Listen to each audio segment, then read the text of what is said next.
Estamos, hermano, bajo un mismo título, que ¿cuál es? El plan perfecto, el plan perfecto de nuestro Dios, hermano. Para este punto, nosotros hemos recibido ya bastantes mensajes. Este mensaje que le voy a compartir juntamente con mis hermanos es el número 5. 5 mensajes, hermano. Estuvimos viendo este plan perfecto desde el Génesis. Desde que todo comenzó, desde donde nosotros podemos tener ese registro y podemos conocer un poco de él. Vimos en Génesis, hermano, el pecado original. Lo vimos con Adán, lo vimos con Eva. ¿En qué lugar fue? En el Edén. Vimos también en Génesis, hermano, más adelante, el lugar y el sacrificio, hermano, del Cordero, el sacrificio profético. ¿En qué lugar fue? ¿Se acordará? Moriah. En el monte Moriah. Ahí, los lugares son bien importantes, así como cada uno de los instrumentos que ocupó nuestro Dios Todopoderoso. También vimos el día de ayer, hermano, en Juan, la manifestación del Cordero que quita el pecado del mundo. Hermano, recordemos que el Antiguo Testamento es una sombra de lo que había de venir, hermano. Algo más grande, algo más poderoso. Todo nos estaba apuntando a un sacrificio perfecto que habría de venir. Hoy tú y yo lo podemos conocer y es el Señor Jesucristo. Ahora nosotros le pedimos ayuda a nuestro Dios para que nos permita poder entender el mensaje que trae para nuestras vidas. Hermano, vamos a estar en Juan, capítulo 19. Yo te pido que vayas para allá. Juan, capítulo 19, del 17 al 30. Yo he titulado, hermano, esta parte como la última copa. Vamos a estar, repito, en Juan 19 para que pongas un separador. Mis hermanitos van a estar de ahí en adelante. Juan 19 del 17 al 30 y lleva como título esta parte, hermano, la última copa. ¿Ya lo tiene ahí? Vamos a leerlo de forma alternada a partir del 17 y hasta el versículo 30. Comienzo yo. Dice la palabra de nuestro Dios. Y él, cargando su cruz, salió al lugar llamado de la calavera, y en hebreo, Gólgota. 18.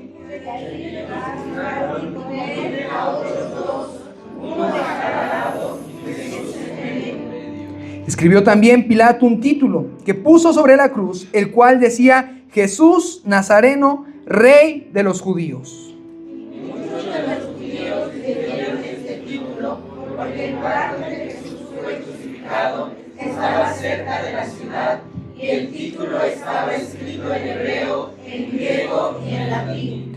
Dijeron a Pilato los principales sacerdotes de los judíos: no escribas Rey de los Judíos, sino que él dijo: soy Rey de los Judíos. Respondió Pilato: lo que he escrito, he escrito. Cuando los soldados hubieran crucificado a Jesús, tomaron sus vestidos e hicieron 4 partes, una para cada soldado, tomando también su túnica, la cual era sin costura, de un solo tejido, de arriba abajo. Entonces dijeron entre sí: no la apartamos, sino echemos suerte sobre ella, a ver de quién será. Esto fue para que se cumpliese la escritura que dice: repartieron entre sí mis vestidos y sobre mi ropa echaron suertes. Y así lo hicieron los soldados. Estaban junto a la cruz de Jesús su madre, la hermana de su madre, María, mujer de Cleofas, y María Magdalena. Cuando vio Jesús a su madre y al discípulo que él amaba, que estaba presente, dijo a su madre: mujer, he ahí tu hijo. Después dijo al discípulo: he aquí tu madre. Y desde aquella hora el discípulo la recibió en su casa. Después de esto, sabiendo Jesús que ya todo estaba consumado, dijo para que la escritura se cumpliese: tengo sed. Y estaba allí una vasija llena de vinagre. Entonces ellos empaparon en vinagre una esponja y poniéndola en un hisopo, se la acercaron a la boca. El último, hermano, ¿cómo dice? Cuando Jesús hubo tomado el vinagre, dijo: consumado es, y habiendo inclinado la cabeza, entregó el espíritu.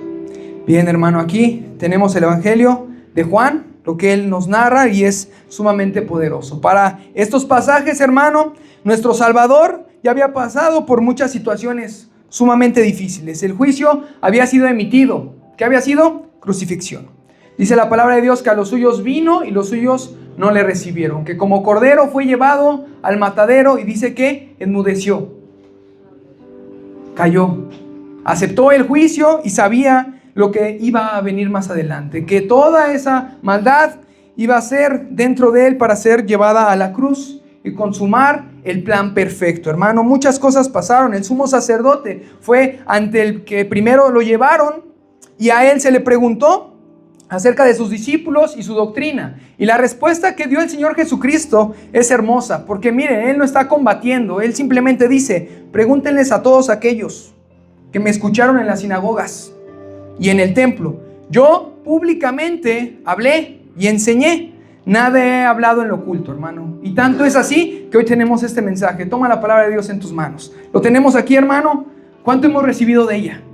Nada fue en lo oculto, hermano. Aquí la tenemos. Y es así que después de 2000 años, tú y yo podemos reflexionar en ella. Podemos meditar y podemos aprender. Porque todo lo que hizo nuestro Dios lo hizo bueno para nosotros. Él pasó, hermano, por Anás, Caifás, el Sanedrín, que eran como 70 miembros, Pilatos, Herodes, y nuevamente lo rebotaron con Pilatos. Todo esto, hermano, ya había pasado de donde nosotros empezamos a leer. Él sufrió azotes, humillaciones, burlas, menosprecios, rechazo e injusticias.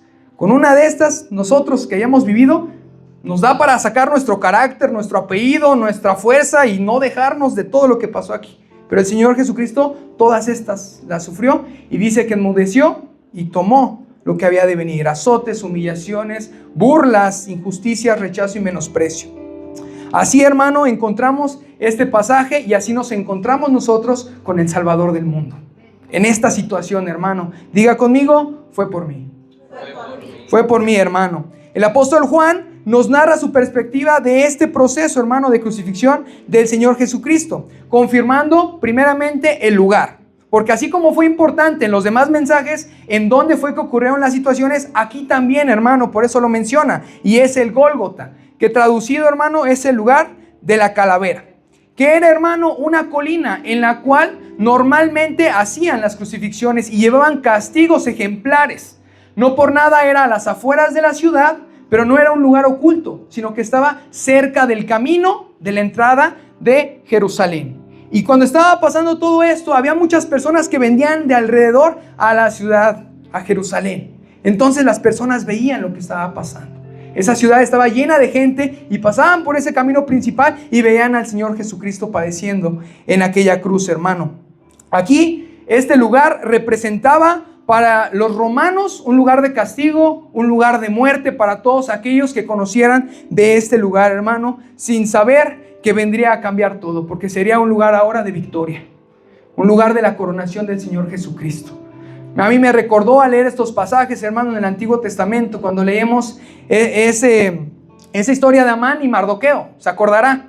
¿No? Amán creando una horca de 20 metros, alta, grande, para que todos pudieran ver, en la cual él tenía la intención de colgar a Mardoqueo y humillarlo y que todos pudieran verlo. Y nosotros conocemos la historia. Aquel que construyó esa horca fue ahorcado ahí. El enemigo obra en contra de nosotros, pero el enemigo en ese mismo lugar es humillado. Y así fue con el enemigo, hermano, el Señor Jesucristo. Ahí pudo encontrar victoria. En un lugar donde había muerte, ahora hay vida, así como nosotros. Aquí había muerte, hermano, nosotros éramos muerte, y cuando nos hallábamos muertos en nuestros delitos y en las cosas que nosotros hacíamos, ahí vino a soplar su aliento de vida y nosotros nos regocijamos grandemente, hermano. Fuerte el aplauso a nuestro Dios.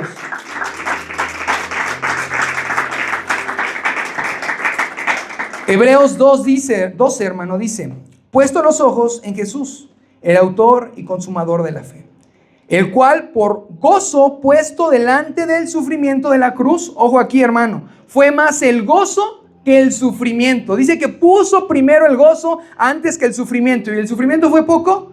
Para nada. Menospreciando el oprobio. ¿Qué significa el oprobio, hermano? Es la deshonra o la vergüenza por la cual él iba a pasar. Eso no le importó. Dice que menospreció todo eso por amor a nosotros y se sentó a la diestra del trono de Dios.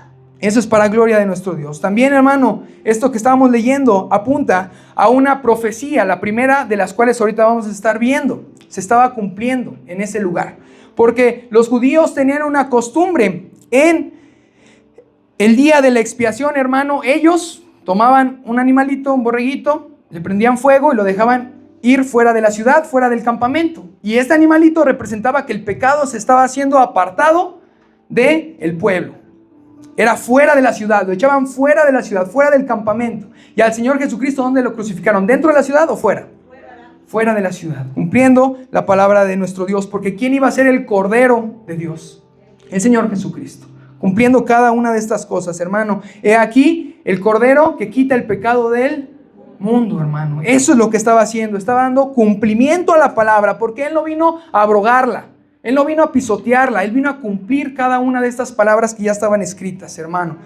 Crucificado entre ladrones, eso también cumplía otra profecía. Isaías 53:12 dice: por cuanto derramó su vida hasta la muerte y fue contado con los pecadores. Tenía uno a la derecha y uno a la izquierda, habiendo Él llevado el pecado de muchos y orando por los transgresores. Eso es lo que estaba haciendo el Señor Jesucristo. Él se hizo pecado por nosotros, y dice la palabra de Dios que mientras Él estaba crucificando, hermano, pasaba la gente, y pasaba mucha gente, no pasaban pocos. Dice que le menospreciaban. Había un lenguaje no verbal, y es un movimiento en la cabeza que a veces nos duele y nos ha tocado sufrir, que te hacen así. Quien juega fútbol, le dan un pase de cara a la portería y la falla, voltea a ver a su equipo, y su equipo ¿cómo está? ¿No? Podría ser otro ejemplo también. Esto era un menosprecio, y era no verbal y verbal, porque también le decían: desciende de la cruz si eres el Hijo de Dios. ¿Qué no puedes? Sálvate a ti mismo. A otros dices que vas a salvar, pero tú no te puedes salvar a ti mismo. Hasta ese grado era el menosprecio que le estaban dando al Señor Jesucristo ahí en la cruz.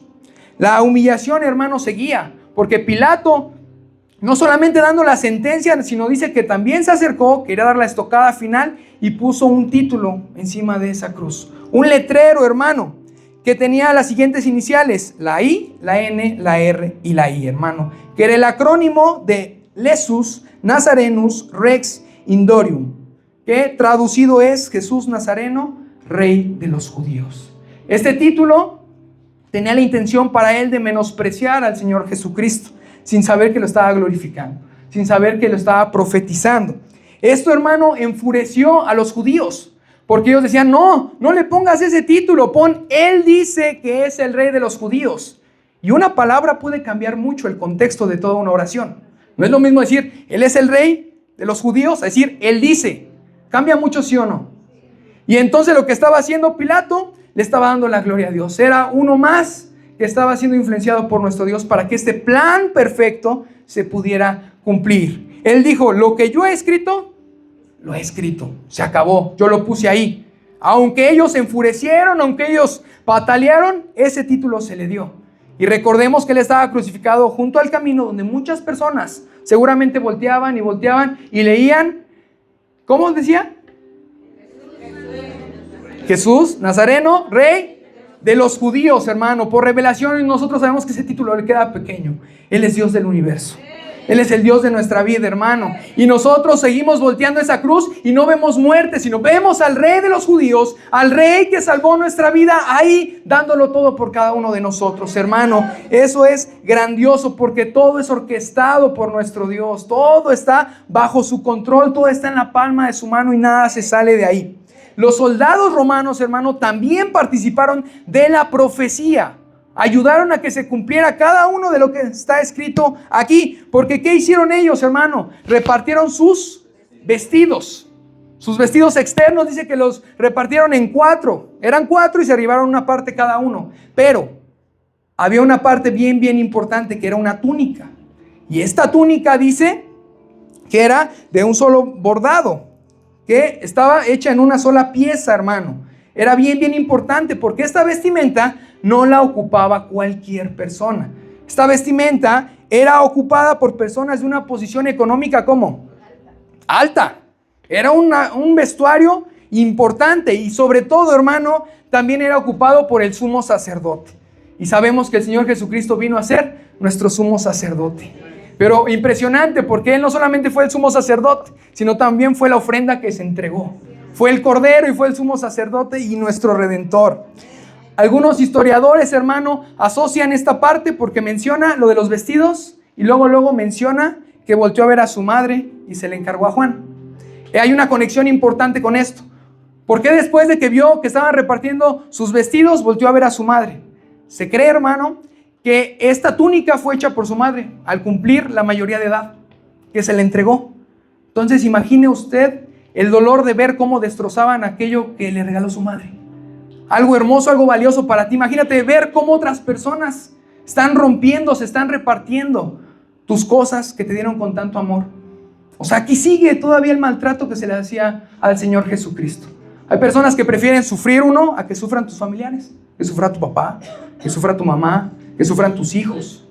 Entonces lo asocian mucho a esta parte, que él inmediatamente volteó a ver a su madre y se compadeció de ella, y no importando el sufrimiento que él estaba teniendo en esa cruz, hermano, él mostró esa humanidad y dice que encargó a su madre con Juan, quien inmediatamente dice que la adoptó y la hizo como de su familia.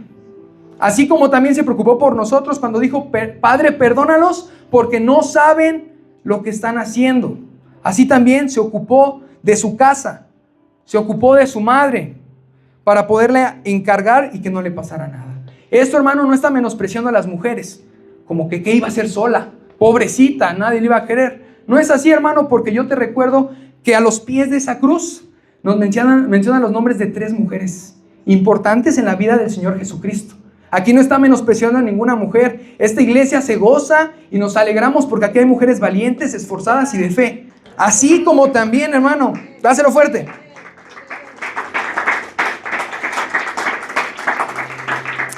Mujeres de fe, nuestro Dios nos ha dado en este lugar, y aquí también están manifestadas esas 3 mujeres. Los discípulos, ¿dónde estaban? Escondidos. Tenemos a Juan, que es el que nos está narrando, pero había más mujeres en ese lugar, hermano. Siempre hubo un plan importante para las mujeres. El Señor Jesús siempre estuvo rodeado de mujeres que lo ayudaban y que estaban ahí mostrando fe, mostrando arrepentimiento, no importando el momento, hermano, la sociedad, lo que pudieran decir. Ellas estaban ahí siempre, hermano. Siempre estaban ahí. Y vamos con el cierre, hermano. Ayúdeme a leer del 28 al 30 de manera alternada. Yo le leo el 28 del capítulo 19 y dice: después de esto, sabiendo Jesús que ya todo estaba consumado, porque no solamente lo que le dije, hermano, sino otras cosas ya se habían cumplido. En los otros evangelios podemos buscarle, y fueron tantas las cosas que llegaron a su cumplimiento ahí en la cruz, que es impresionante. Para que la escritura se cumpliese. Fíjense, este fue el motivo por el cual lo pidió. Dijo: tengo sed. 29. Entonces ellos se empaparon en vinagre de una esponja y poniéndola en un hisopo se la acercaron a la boca. Cuando Jesús hubo tomado el vinagre, de inmediato, hermano, él dijo: consumado es. Y habiendo inclinado la cabeza, dice que él entregó su espíritu. Todo lo hizo él, hermano, porque él es el que tiene el poder para poner su vida, para quitarla, para volverla a poner, y no hay nadie más. Nadie más, hermano. Él es el único que tenía el poder de saber lo que iba a pasar y aún así pasar por ese camino, hermano. Nosotros, si sabemos que nos va a ir mal por esa callecita, nos vamos y le damos toda la vuelta, pero el Señor Jesucristo no le importó y menospreció eso. No le importó porque sabía que era más grande la recompensa, y hoy la podemos ver, hermano. Si tú volteas a la derecha, a la izquierda, somos la recompensa del Señor Jesucristo. Somos su recompensa. Aquí, hermano, para concluir, y el motivo por el cual se le puso este título, hermano, se dice que en el Pesaj o en la Pascua hay 4 copas que los judíos toman en este ritual que instituyó nuestro Dios. 4 copas. Cada una de estas copas, hermano, representa algo en esa noche especial que tienen los judíos. La primera copa es llamada santificación, la segunda liberación, tercera redención y la cuarta de alabanza o consumación. Le repito, cada una de estas copas rige la noche y lo que se va a hacer, en qué momento, en qué tiempos. La primera, la de santificación, hermano, inaugura la cena. Imagínense la cena, hermano. ¿Qué hacen? Levantan la copa y dedican ese momento a nuestro Dios Todopoderoso. Esa es la primera copa que ellos toman en esa cena, hermano. La segunda es la de liberación, porque recuerde que ¿qué significa Pascua? Es pasar de un lado a otro, o sea, pasar de la esclavitud en Egipto a pasar a la libertad. Entonces ellos, a través de esta segunda copa, hermano, lo que recuerdan es cómo fue ese proceso, cómo Dios los tomó y los llevó a la libertad. ¿Para qué? Para que aún los más pequeños, que aún no lo conocen, puedan escuchar las maravillas que hizo Dios con su pueblo. Y bien importante, hermano, porque hablan en primera persona, no en tercera persona. No dicen, Dios los salvó. Dicen, Dios nos salvó y Dios nos sacó. Todo esto, hermano, es en primera persona, porque a todos nosotros nos ha librado nuestro Dios. Estas dos primeras copas, hermanos, se toman antes del alimento. Bien importante. Las primeras dos se toman antes del alimento. Pero la tercera y la cuarta van posteriormente a poder disfrutar de ese cordero. La tercera copa, hermano, lleva como nombre redención.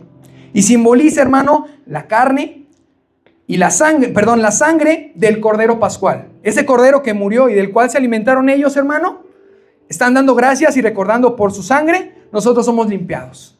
¿Y qué cree, hermano? Esa tercera copa es la que nos narra en ese momento íntimo que tuvo el Señor Jesucristo con sus discípulos. Cuando les dijo, ¿cuánto he deseado tener este tiempo, esta cena con ustedes antes de que yo pueda padecer?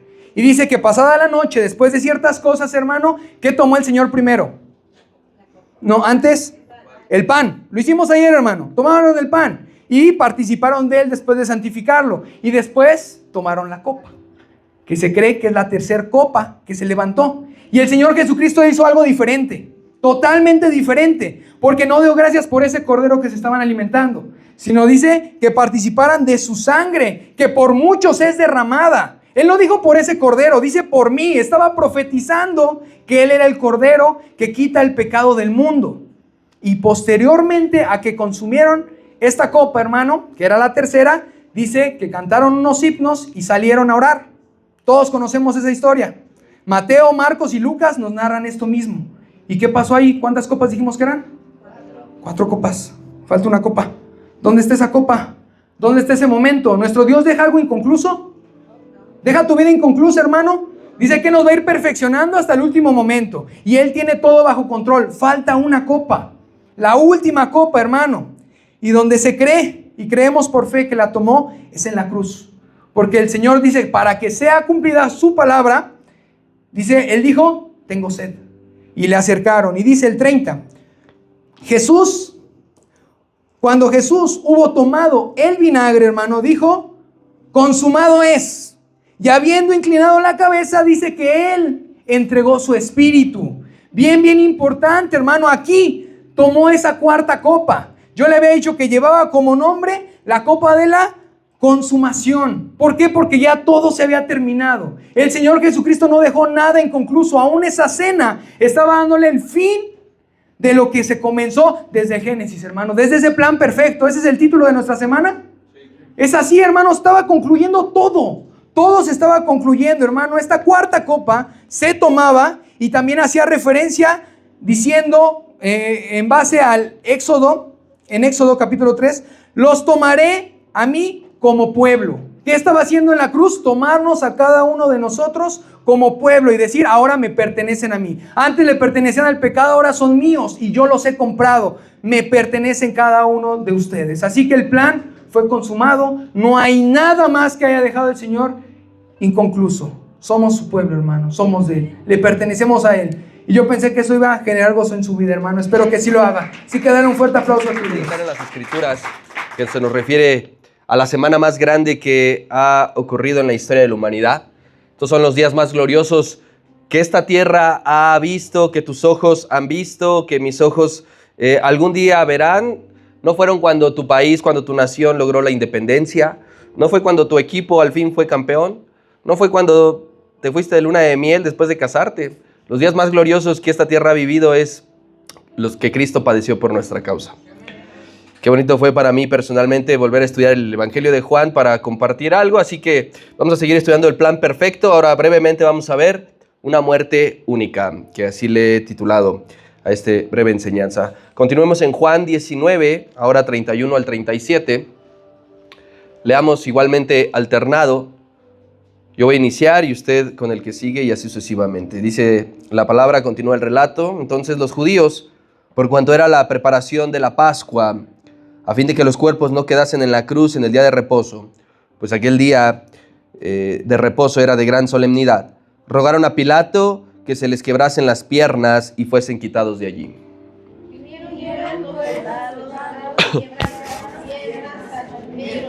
Y asimismo a otro que había sido crucificado con Mas cuando llegaron a Jesús, como le vieron ya muerto, no le quebraron las piernas. Pero uno de los soldados le abrió el costado con una lanza y al instante salió sangre y agua. Y el que lo vio da testimonio, y su testimonio es verdadero. Él sabe que dice verdad, para que por vosotros también creáis. Porque estas cosas sucedieron para que se cumpliese la escritura. No será quebrantado hueso suyo. Y también otra escritura dice, mirarán al que traspasaron. Una muerte única. Esto que acabamos de leer forma parte de la gran humillación de la que fue objeto nuestro Señor Jesucristo. Gran humillación. No sé si alguna vez a ti te han humillado en la calle, en público, enfrente de alguien, pero te aseguro que aunque tú te sientas la persona más humillada por lo que te habrán dicho o hecho, no se compara a la gran humillación desde el momento de su aprehensión del Señor Jesucristo, la noche de ayer, la noche del día jueves, en el huerto de Getsemaní. Allí comenzó la gran humillación, pero esto que acabamos de leer también formará parte que hace que nuestro Señor sea muy exaltado, que sea muy exaltada su persona y que sea muy exaltado su nombre, que su costado haya sido traspasado para aquellos hombres que lo vieron, que se burlaron, que lo disfrutaron, le originaron una humillación momentánea, pero esos mismos hombres, cuando supieron, se enteraron que a ese hombre que habían traspasado resucitó, le deberán dar la gloria y la honra en aquel gran día. Una muerte única, no por el proceso ni la forma, porque muchas personas sufrieron la misma pena de muerte. Preguntémonos, ¿a cuántos el Imperio Romano habrán matado con pena de muerte, de crucifixión, durante todos los cientos de años de su gobierno? Incontables. Entonces, no es una muerte única porque haya sido el Señor Jesús el único crucificado, sino es una muerte única por su efecto. Porque ninguna muerte de otro que fue crucificado trajo lo que el Señor trajo por medio de su crucifixión. Ninguna muerte restauró la vida de nadie. Ninguna muerte de otra persona reconcilió con el Padre a cualquiera. Ninguna muerte de otro compuso lo que sí hizo la muerte de nuestro amado Señor Jesucristo. Este pasaje que leemos, alguien podría decir, está de más porque ningún otro evangelista lo menciona, pero no está escrito como un dato más. Y no se olviden que fue traspasado. Este pasaje no forma parte de un documental histórico que solo fue redactado por Juan y que ni siquiera en las películas de la Pasión de Cristo se logra ver muchas veces. Tampoco es un pasaje que sea un tratado al dolor o a la muerte, qué manera de sufrir o qué manera de morir, sino este pasaje debemos atesorarlo en nuestro corazón como un relato que nos lleva a la rendición, como un relato que nos lleva a la adoración hacia aquel que puso su vida voluntariamente para apaciguar la ira de Dios en tu contra. Cuando su costado fue traspasado, forma parte de que la ira de Dios bajó en nuestra contra y desapareció, porque Dios estaba airado con nosotros. Si su costado no fuera traspasado, la ira de Dios no hubiese desaparecido por completo. Versículo 31 dice, entonces los judíos, por cuanto era la preparación de la Pascua, a fin de que los cuerpos no quedasen en la cruz en el día de reposo, pues aquel día de reposo era de gran solemnidad, rogaron a Pilato que le quebrasen las piernas y fuesen quitados de allí. Los fariseos tenían una preocupación. Su preocupación ahora ya no era que le dieran muerte al Señor Jesucristo. Su preocupación ahora era que muriera lo más pronto posible, porque se acercaba un Shabbat muy especial. Estaban preocupados porque el Señor Jesús no moría y estaba por iniciar el día de reposo. Así que solo por esta razón no querían dejarlo colgado en la cruz a que sufriera más tiempo. No fueron a solicitar el quebrantamiento de sus piernas por humanidad, por caridad, por remordimiento de conciencia. Mira cuánto está sufriendo, ya quiebrale las piernas para que se muera de una vez. No, lo estaban haciendo porque para ellos se acercaba su día más importante. Qué gran ironía nos hemos de encontrar aquí, Porque los mismos que la noche anterior presionaban para que lo clavaran en la cruz, son los mismos que ahora a la tarde están presionando para que lo desclaven. Imagina a Pilato, pues entonces, ¿qué es lo que quieren? ¿Que se quede allí, que muera o que no muera? ¿Sabes por qué hacían ahora esta presión? Porque estaba estorbando su religiosidad. El Señor Jesús fue un estorbo para la religión. Estaba siendo un estorbo para la manera de interpretar la ley de ellos. Y estaba siendo un estorbo sobre todo para su manera de vivir. Entonces, ¿qué era lo que quería? Desaparecérselo de nuestra vista. No lo queremos ver porque nos incomoda. Y positivamente el Señor seguía incomodando a un muerto, a un grupo de personas. Y eso es glorioso. Porque cualquiera pudiera decir, misión cumplida para ellos, ya está. Ya murió. Disfrutemos el momento. No, a un muerto decía, ya quítalo, no lo quiero ver allí. Querían irse lo más pronto posible a sus casas para lavarse las manos y poder disfrutar de su Cordero Pascual preparado perfectamente según lo establecido en la ley. Habían preparado un delicioso cordero que yo te aseguro no tenía ningún error en su forma de preparación. Tal como la ley de Moisés lo exigía, así lo habían preparado. Entonces ya querían irse a lavar las manos. Pero ¿con qué conciencia podrían comer ese Cordero Pascual cuando tenían poco de haber crucificado al verdadero Cordero Pascual? Y esto para nosotros es una gran lección, nos lo deja así este relato, porque hacer cultos, venir a los cultos, a los servicios, solo por tradición o por costumbre religiosa, nunca nos va a dejar nada. A ellos no les dejaba nada ir a comer su Cordero Pascual. Nosotros venir aquí, no importa que sea Viernes Santo o cualquier otro día de reunión, venir solamente por tradición no te va a dejar nunca nada, porque vas a salir igual de vacío que como seguramente llegaste. Porque cuando te acercas a una jornada de oración, a un servicio general, a una escuela dominical, a un concierto de alabanza, debemos de estar conscientes de lo que significa reunirnos. ¿Para qué lo hago y por quién lo hago? Conocer qué fue lo que hizo por mí y todo el significado. Y entonces sí cobrará sentido cualquier reunión. Porque el Señor Jesús vino a estorbar nuestra idea preconcebida de libertad. Él te hizo libre, pero nosotros entendemos mal para qué me hizo libre y cómo me hizo libre. El Señor Jesucristo vino a estorbar nuestra idea preconcebida de entrega. Yo conozco y quiero pensar que lo que estoy haciendo es entregarme, pero veo lo que el Señor Jesús hizo por mí y digo, yo no me he entregado ni una mínima parte de lo que Él se entregó por mí. Veo esto y el Señor estorba mi idea preconcebida de rendición, porque a la manera que Él se rindió, yo nunca me he rendido.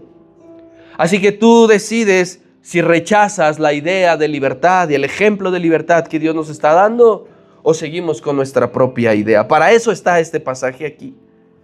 El versículo 32 dice, vinieron pues los soldados y quebraron las piernas al primero, lo mismo que al otro que había sido crucificado con Él. Mas cuando llegaron a Jesús, como le vieron ya muerto, no le quebraron las piernas, pero uno de los soldados le abrió el costado con una lanza y al instante salió sangre y agua. Primero tenemos que entender, Él realmente murió. Juan está constatando, no le quebraron las piernas. ¿Por qué? Porque Él ya estaba muerto. No estaba fingiendo, no estaba aguantándose la respiración para engañar a los soldados y diciendo, mira, ya su corazón no está latiendo, ya muerto. No, porque si Él no moría, iba a ser imposible que la redención se efectuara. Si Él solo cerraba sus ojos, si Él solo fingía y sostenía la respiración, la redención no se iba a poder consumar. Porque habría podido engañar a los soldados, a los fariseos, pero nunca al Padre. Y el Padre constató que su Hijo había muerto. Y es importante entonces, mis hermanos, que proclamemos esto, que el Señor Jesús murió. Es importante que digas cómo murió, porque eso va a engrandecer tu redención y eso va a engrandecer su segunda venida. Porque muchos dirán, no que había muerto, no, ahí está el que murió, pero vive. Porque si tú te limitas únicamente a decir que el Señor ya está resucitado y no das fe y legalidad y proclamas cómo murió, le estás restando peso a su sacrificio. Tienes que decir, Él murió, Él fue crucificado y a Él le enterraron una lanza en su costado. La lanza no lo mató, eso tienes que tenerlo bien claro. La lanza no lo mató. Esto de la lanza solo fue un acto de brutalidad. Cuando ven a una persona ya golpeada en el suelo y le siguen pegando, eso es un acto cobarde y brutal. Lo que le hicieron al Señor fue algo cruel y cobarde. Ya muerto, le enterraron la lanza. Y la herida no fue un corte de minuto. ¿Alguna vez te has cortado con una hoja de papel? No la ves, pero cómo arde, cómo duele, ¿verdad? No fue así el corte que le hicieron. Fue una herida profunda. Sino cuando resucita no le dice a Tomás, ven y mete tu mano. Los dedos eran para los clavos de la mano, pero la herida en el costado le dijo, mete tu mano. Imagina el tamaño de esa herida para que tu mano quepa. Fisiológicamente el cuerpo estaba ya tan maltratado por los estragos de los golpes. Llevaba toda la noche siendo golpeado, toda la tarde siendo golpeado, expuesto al calor y no solo eso, al estrés. Y como resultado de la última canallada, le brotó al instante sangre y agua.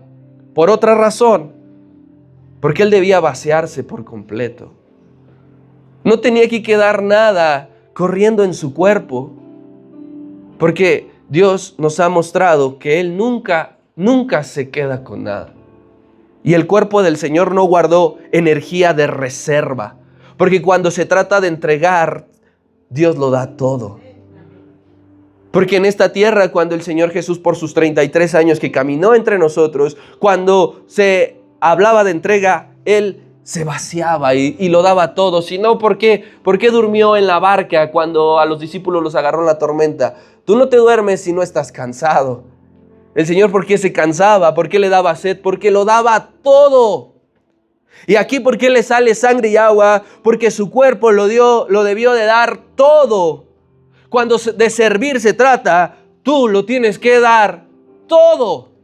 No tienes que regresar a tu casa y decir, hoy no me cansé.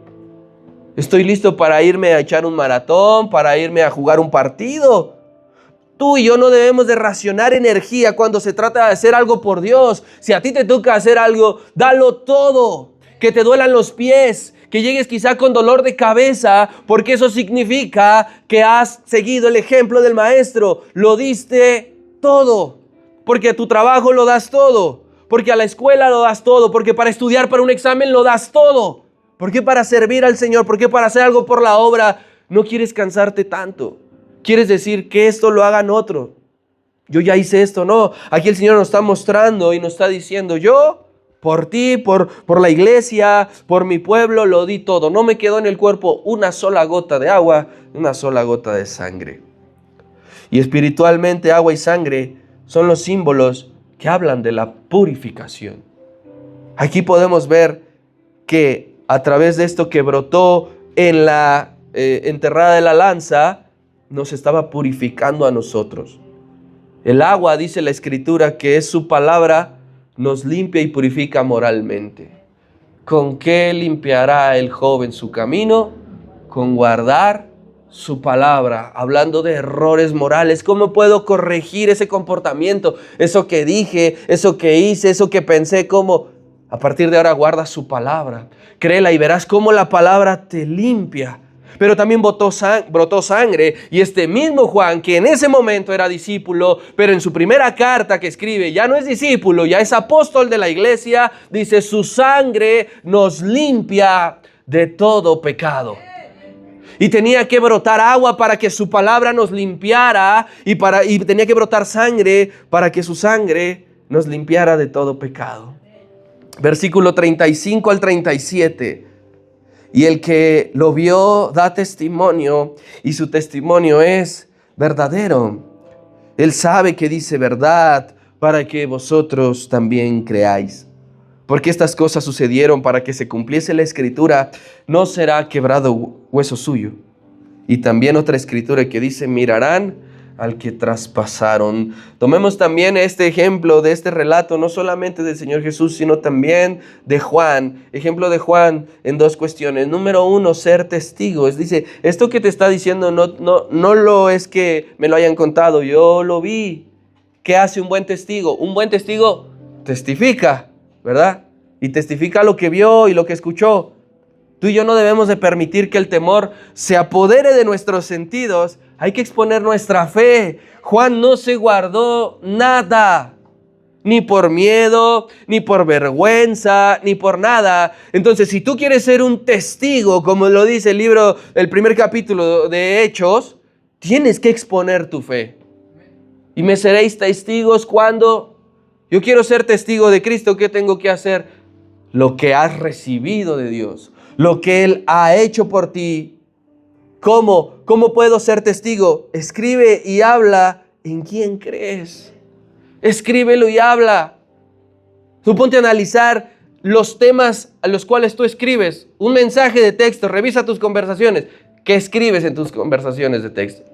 En tus publicaciones, ¿qué escribes? ¿Estás testificando de la obra de Cristo? Entonces, para ser testigo hay que escribir. Juan escribió y habló. Si tú quieres ser testigo, testifica a partir de hoy. Escribe y habla de la obra de Cristo.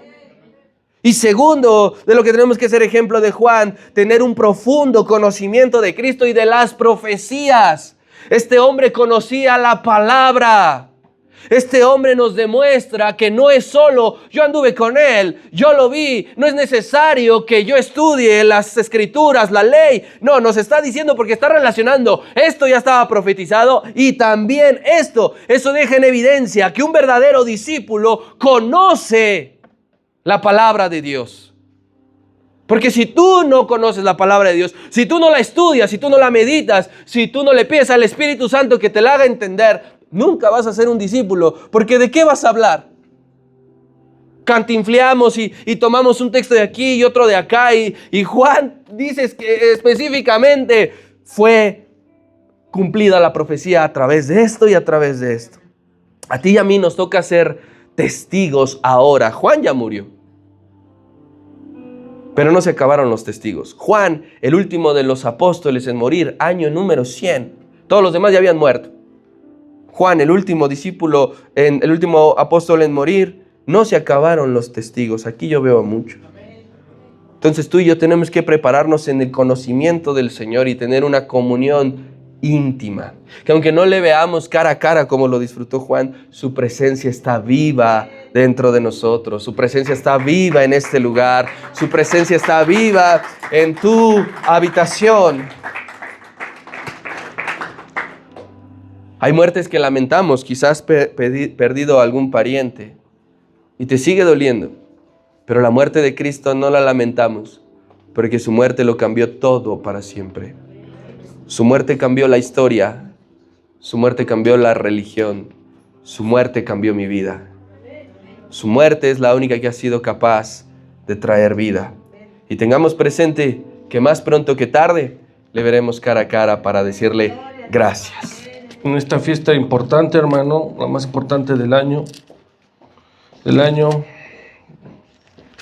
y del mundo, la muerte y la resurrección del Señor Jesucristo en esta semana, hermano, especial, en todos lados, hermano, países. Hay este tipo de asueto, hermano, en el que reconocen al Señor Jesucristo. Y este lugar no va a ser la excepción. Amén. Estamos viendo, hermano, a través del evangelista Juan, su narración directa, concreta y concisa de lo que él vivió de primera mano. Recordando que a sus discípulos, los 11 que quedaban, se echaron a correr, hermano. Dice la frase que cuando un barco se hunde, ¿quiénes son los primeros en saltar? El Señor Jesucristo ya estaba aprendido, hermano, ya había sido su juicio y todo lo que nos han narrado nuestros hermanos. Pero sus discípulos, patitas, ¿para qué te quiero? Pero quedó uno y está escribiendo lo que él vio de primera mano, recordando que era su discípulo amado, recordando que él estaba abajo con las mujeres, hermano. Y vamos a ver ahorita, hermano, en esta última parte, fue sepultado como rey. Diga conmigo, fue sepultado como rey. Fue sepultado como rey. En este plan perfecto, hermano, que diseñó, planeó Dios, tiene que ver su sepultura. Yo no sé si usted, hermano, ha planeado cómo quiere ser sepultado, recordando que hay gente que quiere que lo avienten al mar, que lo quemen, ya estaba moreno y todavía quieren que lo metan al horno, y sus cenizas, no, pues aviéntalas ahí al lago, aunque sea en un charquito. Otros, hermano, quieren ser enterrados, que es lo conveniente. El cuerpo humano, una vez que está enterrado, hermano, bajo 3-4 metros de profundidad, aproximadamente tarda, hermano, unos 200 días, un poco más, en que su cuerpo quede literal como huesitos. Pero esta sepultura, hermano, es única. No hay otra en la tierra como esta que vamos a ver. Dice la palabra, estamos en Juan 19, 38 al 42. Diga conmigo, fue sepultado como rey. Fue sepultado como rey.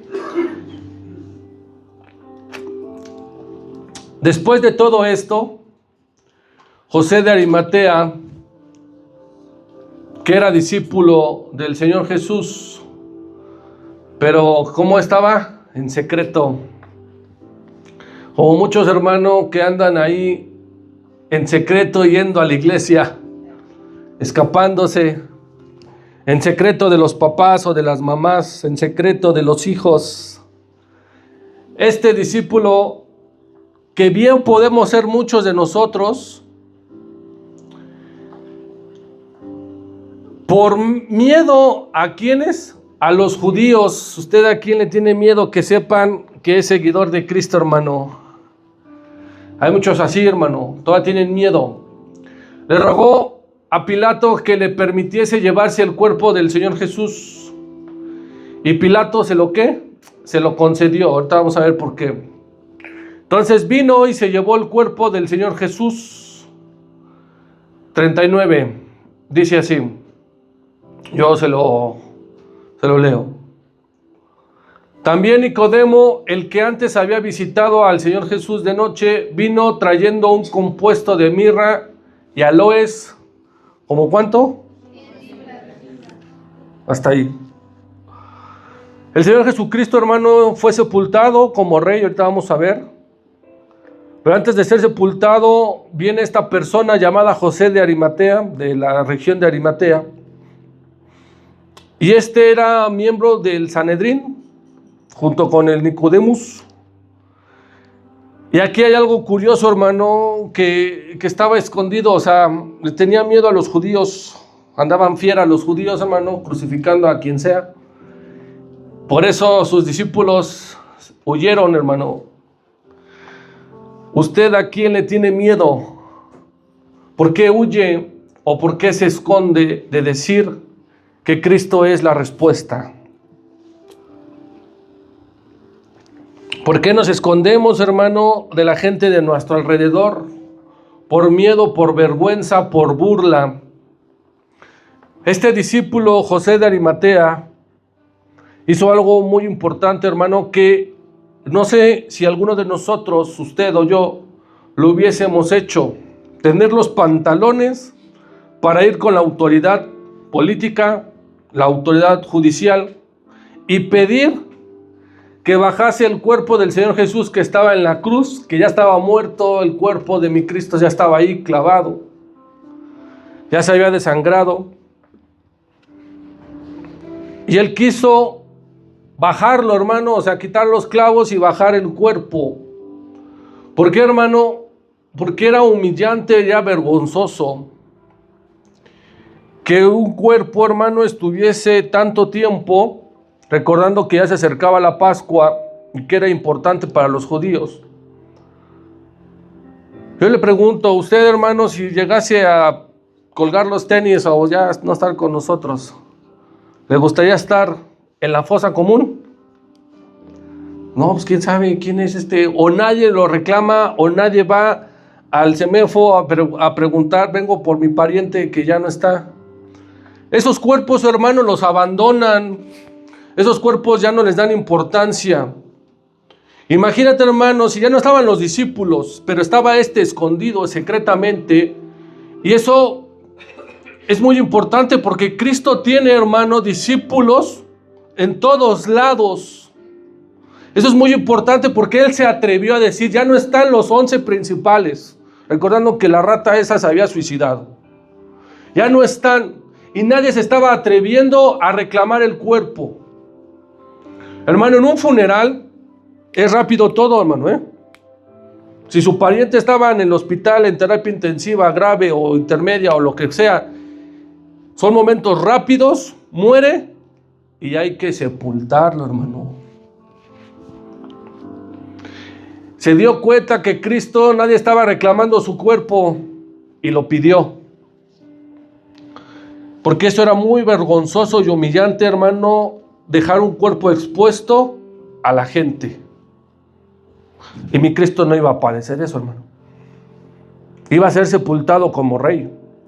Así que José de Arimatea, hermano, pide el cuerpo, lo descuelga, hermano, y lo va a acompañar el Nicodemus. Ese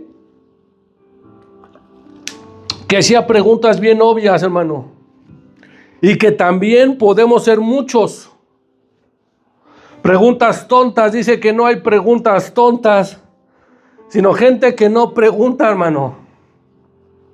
Ese era discípulo de Cristo.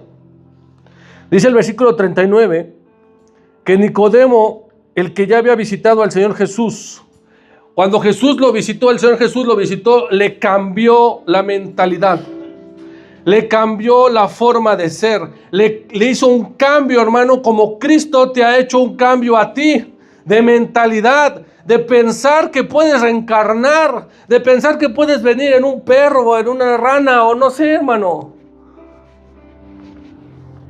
Esa mentalidad tonta que teníamos antes, cuando conociste a Cristo, te la cambió. Y si te cambió tu mentalidad, y si te cambió tu forma de pensar, mínimo, trátalo como rey a Cristo. Nicodemo fue junto con José de Arimatea, y no solamente fue. Cuando te presentes con Cristo, hermano, es con algo, no es con las manos vacías. Él, aunque él ya estaba muerto y su cuerpo ya no tenía respiración, ya no tenía signos vitales, Nicodemo llevó algo, y aún en su muerte lo reconocía como rey.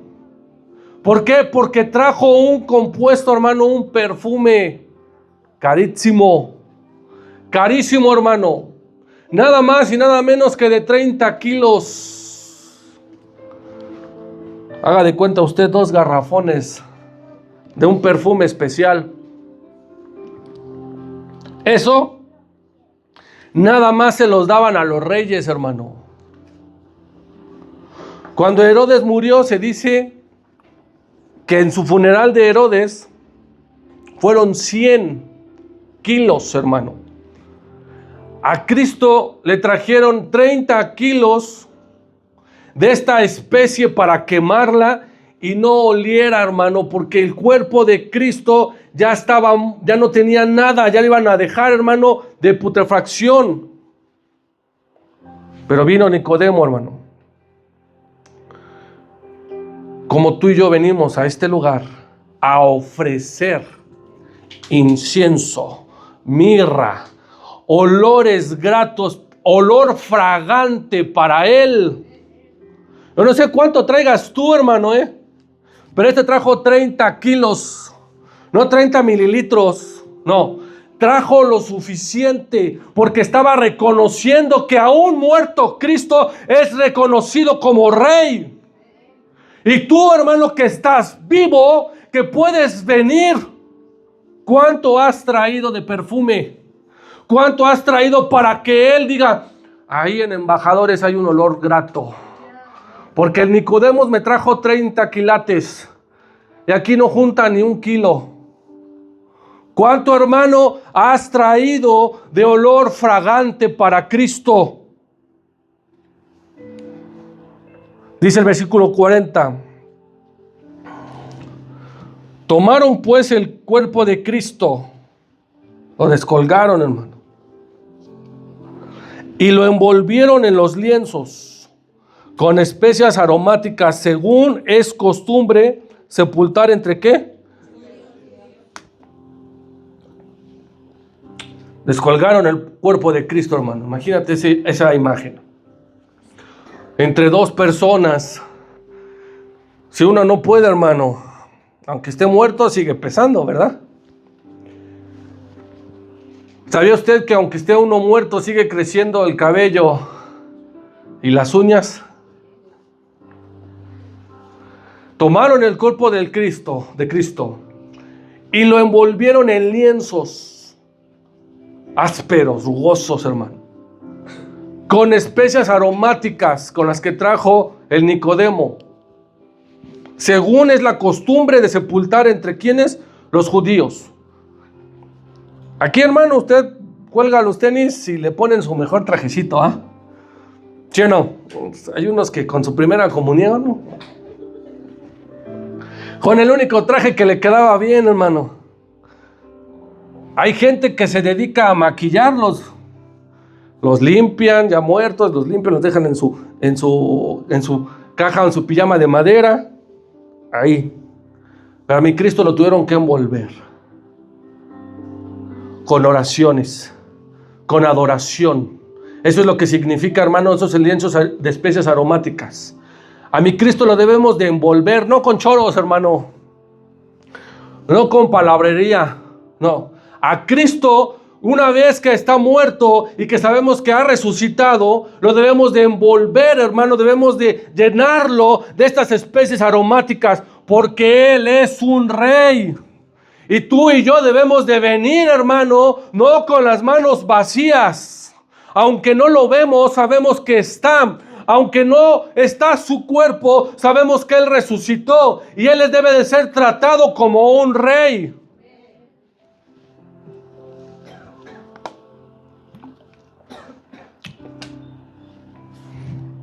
Así que estos lienzos, hermano, aunque usted pudiese ver esas películas que parecen momias, hermano, efectivamente a mi Cristo le envolvieron así. Para que su cuerpo no apestara. Él no podía estar, hermano, con los criminales, porque los criminales, la pregunta es, ¿qué pasó con las dos ratas de al lado? ¿Las dejaron? Humillación, hermano. Hay gente, hermano, que está afuera. No hay quien lo reclame, no hay quien abogue por él, pero sí hay quien abogue por nosotros, sí hay quien nos reclame, y ese es Cristo. Por eso lo hizo. Miren lo que dice el 41 y 42. Y en el lugar donde había sido crucificado había un huerto, y en el huerto un sepulcro nuevo, en el cual no había sido ¿qué? Puesto ninguno. Allí pues, por causa de la preparación de la Pascua de los judíos, y porque aquel sepulcro estaba ¿qué? Pusieron al Señor Jesús, a Cristo Jesús. Eso, hermano, estos últimos dos versículos nos habla de algo muy importante. Una vez que Cristo murió y fue cubierto de estas especies aromáticas, hermano, de esta ofrenda, de tus oraciones, de tu adoración, de tu alabanza, Cristo fue puesto en un huerto. Yo quiero que tú recuerdes, todo inició en el plan perfecto de Dios, en un huerto. En el huerto del Edén se cometió este plan. Este plan fue diseñado en el momento que el hombre cayó, porque por la muerte entró por un hombre, Adán, pero por otro hombre entró la redención, Cristo. En ese huerto entró el pecado, pero en este otro huerto iba a entrar la redención, que es Cristo Jesús.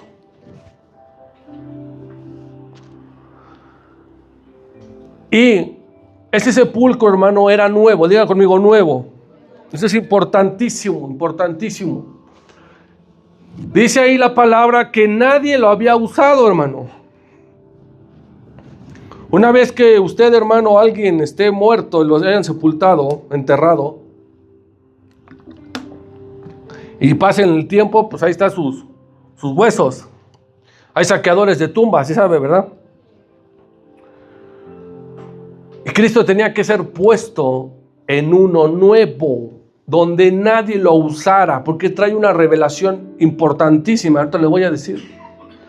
La palabra de Dios dice lo siguiente: acontecerá en aquel tiempo que la raíz de David, la raíz de Isaí, que es Cristo el Señor, la cual estará puesta por pendón a los pueblos. ¿En dónde? En la cruz. Ese es un pendón. Ahí estaba. Se buscará o será buscada por gentes, y su habitación será gloriosa. Esa sepultura de Cristo era gloriosa, esa es su habitación. Sí, murió, iba a ser reconocido como rey, y su habitación fue gloriosa, porque nadie, hermano, hace lo que hicieron estos discípulos de secreto, en secreto. Nadie gasta dinero para alguien que ya está muerto, y eso cuesta, hermano. Así que la habitación de Cristo iba a ser gloriosa, y fue gloriosa. Esa es una profecía que se cumplió, otra que se cumplió. Y se dispuso con los impíos su sepultura. Estuvo con los impíos, con estos ladrones estuvo ahí Cristo. Estuvo ahí. Mas con los ricos fue en su muerte. Aunque nunca hizo maldad, ni hubo engaño en su boca. Ese es Cristo. Por eso le digo que Él iba a ser sepultado como rey, aunque murió con los impíos, porque por nosotros Él se hizo pecado, lo sepultaron como rey, hermano. Y no cualquiera. No cualquiera, hermano. Si a lo mejor usted llegó a conocer a alguien que estuvo en la fosa común, es algo feo, hermano. Que nadie te haya ido a reconocer ni siquiera. Así te haya despedazado el tiburón, hermano, que nadie te ha ido a reconocer. Eso es humillante. Pero fueron estos discípulos porque estaban reconociendo a Cristo. Estaban diciendo, Él es Cristo, vengo yo por Él. Ahora, hermano, ese sepulcro nuevo es de gran importancia. Primero le voy a decir algo. Sabemos que Cristo iba a resucitar. Él resucitó. ¿Por qué tenía que ser nuevo el sepulcro? Porque lo que iba a pasar era único. Era algo que nadie iba a poder hacer. Que nadie en el futuro, hermano, iba a poder hacer. Por eso tenía que ser nuevo el sepulcro. Porque nuevo era que alguien resucitara. Porque alguien se levantara de entre los muertos. Era algo importantísimo, hermano. Por eso el sepulcro tenía que ser nuevo. Porque lo que iba a hacer Cristo, nadie más puede hacerlo. Para que los judíos no dijesen, hermano, ¿por qué tenía que ser nuevo? ¿Y por qué nadie tenía que haberlo usado, o sea, ningún difunto, para que me entienda, para que los judíos no dijesen que resucitó Cristo, porque ya había un cadáver ahí. Eso ya pasó, hermano. Lo vamos a ver en unos tiempos, en unas semanas, con el profeta Eliseo. Él murió y fue enterrado junto con un cadáver. Y ese cadáver, ¿qué dice? Resucitó. Pero para que la gente, hermano, los incrédulos, la gente que todavía no cree que Cristo resucitó, dijese, no, pues ya había pasado. Por eso le estoy diciendo que eso era algo nuevo, algo que nadie iba a poder ver. Porque con el profeta Eliseo, él fue enterrado con alguien y resucitó la persona que estaba enterrada. Pero con Cristo, su sepulcro era nuevo, porque lo que iba a hacer él era distinto, era diferente, era único. Resucitar y no iba a haber nadie adentro. Y no solo eso, hermano. ¿Sabe usted que en ese sepulcro el gobierno puso vigilancia? Puso custodia. Y eso también significa algo, hermano. Significa algo. Puso ahí el gobierno gente que cuidara la tumba. Y usted puede decir, sí, se pueden robar el cuerpo. Los discípulos se lo robaron. Hubo vigilancia, hermano, para que nadie dijese lo mismo. Se lo robaron. No. Hubo vigilancia del gobierno para que ellos mismos vieran con sus propios ojos que Cristo iba a resucitar. Por eso ese huerto, hermano, y esa tumba estaba labrada en una peña, en una roca. Iba a haber una roca grandísima, hermano, que tapase la entrada. Pura figura, hermano, puro simbolismo en la sepultura de Cristo. A los reyes, hermanos, se les pone custodia. A los reyes, a los príncipes, a los presidentes se les pone custodia. Cristo estaba siendo custodiado por el gobierno. Pero lo que ellos no sabían es que Cristo iba a resucitar de ese sepulcro nuevo, con custodia y con una piedra que pesaba toneladas, hermano. La piedra iba a ser movida. La tumba iba a quedar vacía, porque Cristo iba a resucitar. Dice la palabra, vamos a terminar, versículo 41 y 42. Y en el lugar donde se había sido crucificado, había un huerto. Y en el huerto un sepulcro nuevo, porque nuevo iba a ser Cristo, una resurrección. Algo nunca antes visto, hermano, por el hombre. Y en el huerto un sepulcro nuevo, en el cual aún no había sido puesto, ¿qué? Ninguno, para que no dijesen, estaba un cadáver ahí y por eso resucitó. No, Cristo iba a resucitar, hermano, con poder, con gloria. Allí pues, por causa de la preparación de la Pascua de los judíos y porque aquel sepulcro estaba cerca, pusieron ¿a quién? Al Señor Jesús, con custodia, hermano, con una piedra enorme. De ahí Cristo iba a ser levantado. Bendito sea tu nombre.